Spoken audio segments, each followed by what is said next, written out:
Charandas Prajapati study corner में आपका स्वागत है। आज का चर्चा का विषय है बैकवर्ड शब्द का स्पष्टीकरण। यह जो चर्चा है हमारी, इसमें 15 नवंबर 1948 से 17 अक्टूबर 1949 के बीच भारतीय संविधान सभा में संविधान का दूसरा वाचन करते समय ये विचार रखे गए थे। इसमें श्री टी कृष्णमाचारी कहते हैं, मेरे मित्र मूल अनुच्छेद में इस शब्द को रखना भूल गए। तो ये चर्चा आगे बढ़ाने से पहले आपसे एक आग्रह है कि यदि आप चैनल में नए हैं तो चैनल को सब्सक्राइब करें और वीडियो बहुत ही महत्वपूर्ण है, इस पर चर्चा हो रही है, तो आप अंत तक अवश्य बने रहें, बीच में किसी प्रकार से स्किप न करें, यह आग्रह है। और आप अंत में आपको कैसा लगा वीडियो, ये विचार कैसे लगे, इस संबंध में आपकी क्या राय है, यह कमेंट बॉक्स में कमेंट अवश्य करें।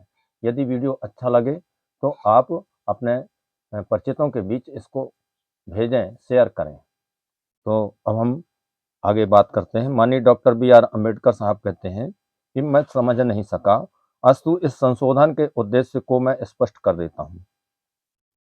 यहाँ कई सदस्यों की यह भावना है कि जब हमने संपूर्ण देश के लिए एक सी नागरिकता स्थापित की है और इसमें प्रांतों या रियासतों के अधिकार क्षेत्र को लेकर कोई भेदभाव नहीं बरता है, तो इसके साथ ही यह भी होना चाहिए कि भारतीय संघ के किसी भी राज्य में कोई पद धारण करने के लिए निवास संबंधी कोई प्रतिबंध लागू न किया जाए,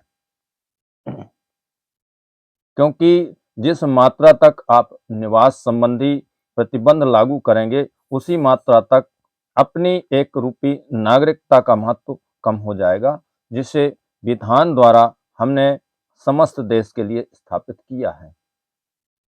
यह करना चाहते हैं, इसलिए मेरी राय में यह तर्क कि राज्याधीन नौकरियों में नियुक्ति के लिए निवास संबंधी कोई प्रतिबंध लागू न करना चाहिए, बिल्कुल सही है और ठोस तर्क है, किंतु साथ ही हमें यह भी समझना चाहिए कि ऐसे लोग जो एक प्रांत से दूसरे प्रांत में, एक राज्य से दूसरे राज्य में उड़ती चिड़िया की तरह सदा चक्कर काटा करते हैं, जिनका न उस प्रांत से कोई खास संबंध है, न वहाँ कोई रवैया है, उनको हम यह अनुमति नहीं दे सकते कि वे वहाँ आवें, पद के लिए आवेदन करें और फिर अपना काम वहाँ बनाकर वहाँ से चलते बने।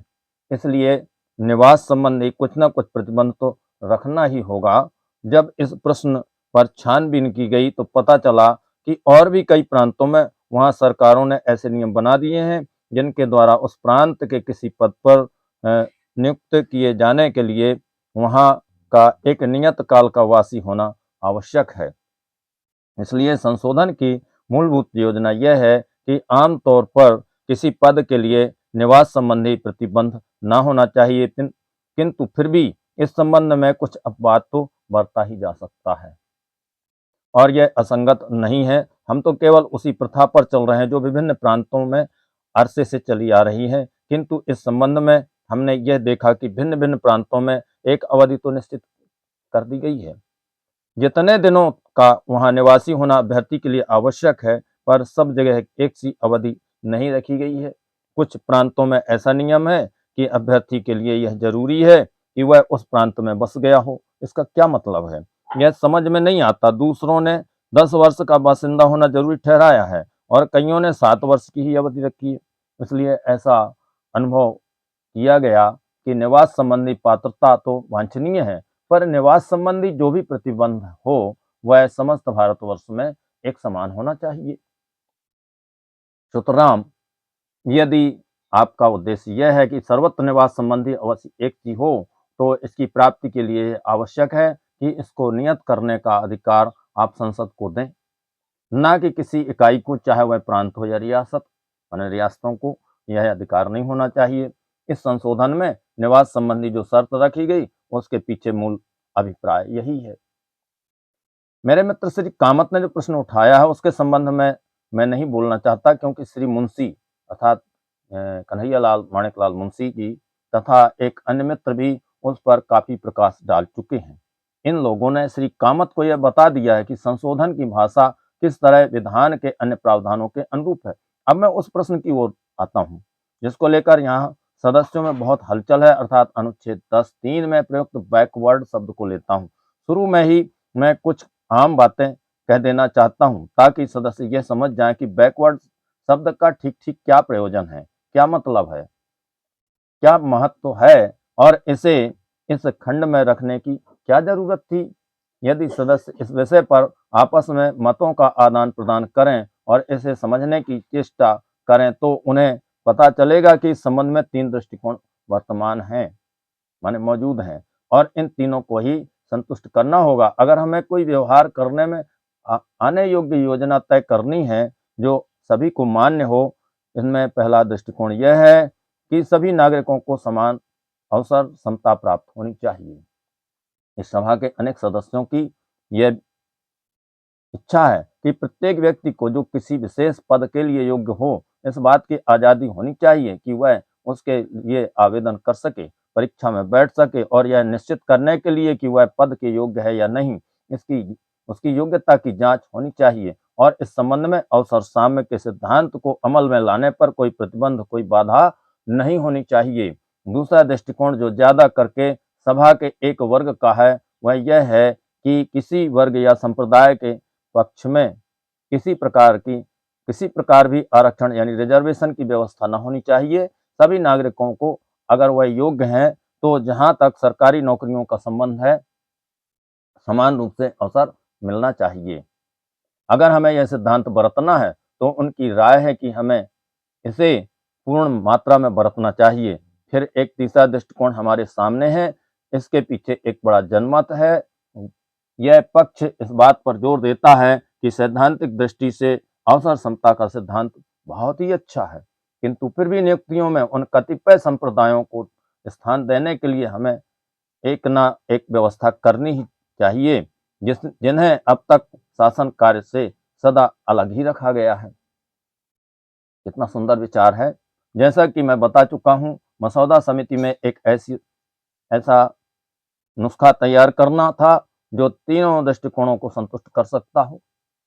अगर माननीय सदस्यगण इस तथ्य पर ध्यान दें कि हमें इन तीनों विभिन्न दृष्टिकोणों को संतुष्ट करना था, तो वह देखेंगे कि अनुच्छेद 10(3) में जो नुस्खा रखा गया है उससे और अच्छा कोई रास्ता निकाला ही नहीं जा सकता था। वह देखेंगे कि अनुच्छेद 10 के खंड 1 में उन लोगों के विचार को स्थान दिया गया है जिसका अवसर समता के सिद्धांत में प्रबल विश्वास है। इस सिद्धांत को व्यापक मान्यता दी गई है, किंतु इसके साथ ही जैसा कि मैं बता चुका हूं, इस नुस्खे को कतिपय माने कुछ संप्रदायों की मांग के साथ ही हमें बैठाना था कि शासन का नियंत्रण अब ऐतिहासिक कारणों से एक संप्रदाय या चंद संप्रदाय के ही लोग करते आ रहे थे और अब इस स्थिति का अंत होना चाहिए और दूसरों को भी सरकारी नौकरियों में स्थान प्रवेश पाने का अवसर मिलना चाहिए। अब जरा उदाहरण के लिए यह मान लीजिए, हम उन लोगों की मांग को पूर्णतः मान लेते हैं जिन्हें अब तक सरकारी नौकरियों में पूरी पूरी जगह नहीं दी जाती थी। इसका परिणाम यह होगा कि हम उस पृथक सिद्धांत का अर्थात अवसर समता के सिद्धांत का पूर्णतः हनन कर देंगे जिस पर हम सभी एक मत हैं। मैं आपको उदाहरण देकर समझाऊंगा। मान लीजिए एक संप्रदाय या कई संप्रदायों के लिए आरक्षण की व्यवस्था की गई जिसके अनुसार 70% जगह उनके लिए सुरक्षित रख दी गई। अब बच जाती है 30% जगह जो शेष लोगों के लिए होंगी। क्या कोई व्यक्ति यह मंजूर करेगा कि 30% जगह खुली प्रतियोगिता के लिए रखना अवसर समता के सिद्धांत को अमली रूप देने के ख्याल से ठीक है? मेरी राय में तो यह ठीक नहीं होगा। इसलिए अगर आपको जगह आरक्षित रखनी है और इस व्यवस्था को अनुच्छेद 10(1) के अनुरूप रखना है तो इसे कम जगहों तक ही सीमित कीजिए।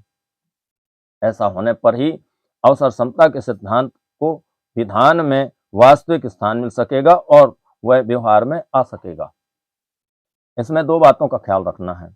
एक तो अवसर समता के सिद्धांत को भी जगह देना है और साथ ही उन अन्य संप्रदायों की मांगों को भी संतुष्ट करना है जिन्हें राज्य की नौकरियों में पर्याप्त प्रतिनिधान अब तक नहीं मिला। यदि माननीय सदस्य वृंद इस स्थिति को समझते हैं तो मुझे पूरा विश्वास है कि वह इससे सहमत होंगे कि बैकवर्ड जैसा कोई प्रतिबंध मूलक शब्द अगर न रखा गया तो हमने आरक्षण के पक्ष में जो अपवाद रखा है वह इस नियम को बेकार कर देगा। यही कारण है कि मसौदा समिति ने अपनी जिम्मेदारी पर बैकवर्ड शब्द रखा है, जो मैं मानता हूं इस सभा द्वारा स्वीकृत मूलाधिकारों से पहले नहीं रखा गया था। मसौदा समिति का अनेक कारणों के आधार पर कभी यह कहकर उपहास किया गया है कि इसने जो मसौदा बनाया है उसकी बंदिश इतनी ढीली ढाली है कि अर्थ में काफी खींचातानी की जा सकती है। कभी यह कहकर उपहास किया गया है कि यह मसौदा उपयुक्त नहीं। ऐसा नहीं है, वैसा नहीं है। और मेरा ख्याल है कि माननीय सदस्यगण यह जरूर जानते होंगे कि अगर मसौदा समिति यह शब्द ना रखती तो इस बिना पर इसकी और भी आलोचना की जाती। जो मसौदा बनाया गया है उसमें अपवाद इतने हैं कि मूल नियम को प्रभावी करने के लिए कोई गुंजाइश ही नहीं रह गई है। बैकवर्ड क्यों रखा गया, इसके औचित्य प्रदर्शन के लिए मेरी समझ में यह काफी है। तो यह रहे बाबा साहब डॉक्टर भीमराव अंबेडकर जी के विचार निवास संबंधी प्रश्न पर और बैकवर्ड शब्द का स्पष्टीकरण पर। आप अपना अभिमत अवश्य दें। वीडियो कैसा लगा कमेंट बॉक्स में कमेंट करके अवश्य बताएं। यदि अच्छा लगा है तो इसे दूसरों तक पहुंचाने का कार्य भी करें। बहुत बहुत साधुवाद, आभार।